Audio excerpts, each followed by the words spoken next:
Time for Digital Ideas. We're on the phone today with Dave Brown from Alcatel-Lucent. And today we're going to discuss the specific trends and challenges being faced in metro networks and how to address them. Dave, thanks for joining us. Oh, my pleasure, Mike. Well, we know that service providers have built out their core network capacity with 100 gig pipes to address growing traffic demands resulting from the broad adoption of fixed and mobile broadband services, especially video content. And I'm sure that Alcatel-Lucent played a big role in that with our WDM portfolio and 100 gig solutions. So what's the next big area to tackle? Right. Yeah, now the bottleneck is in metro networks. The rise of social media and over-the-top video, along with rapid adoption of mobile broadband, has led to big proliferation of mega data centers. And this is driving a sharp increase in metro traffic. And it results in more traffic moving around within the metro between data centers versus going out to the backbone. So essentially what happens in the metro stays in the metro. There's not only dramatic growth of traffic in the metro, but that traffic is diverse, dynamic, and flows much differently than in the core backbone.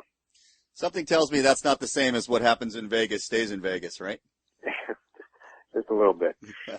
So now I assume service providers and network operators are loading up their metro and enterprise networks with 100G. Is that correct? Yes, but it's more complicated than that, Mike. The metro is different. You need to aggregate and transport multiple services that are very diverse in terms of types like retail, wholesale, cloud services, and a range of speeds and protocols and quality levels. And they're coming from multiple and multiplying endpoints like DSLAMs, mobile base stations, Wi-Fi, and businesses. And as we know, traffic is growing dramatically and it's dynamic. So you can't just adapt the beefy core optical network solutions and force fit them into the metro network.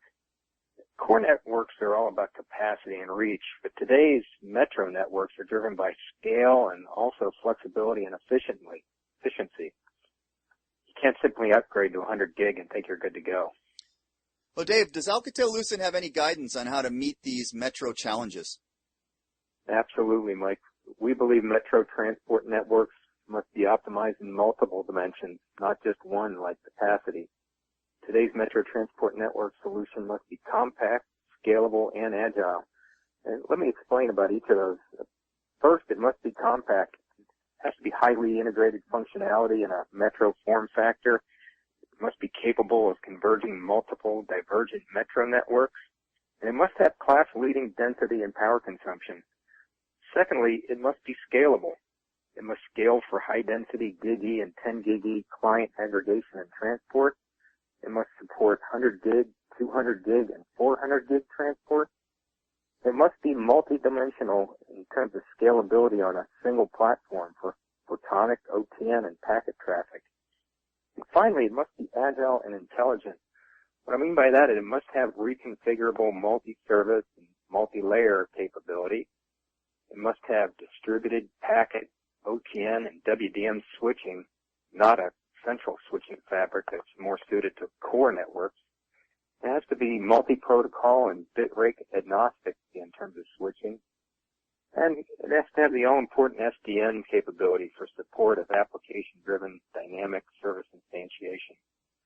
We feel our new Metro-optimized 1830 PSS platforms have all these attributes and can help meet the challenges of growing and shifting metro traffic demands in the cloud era.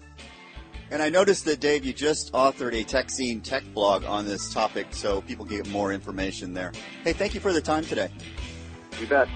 That was Dave Brown from Alcatel-Lucent. This has been Digital Ideas. Thanks for tuning in.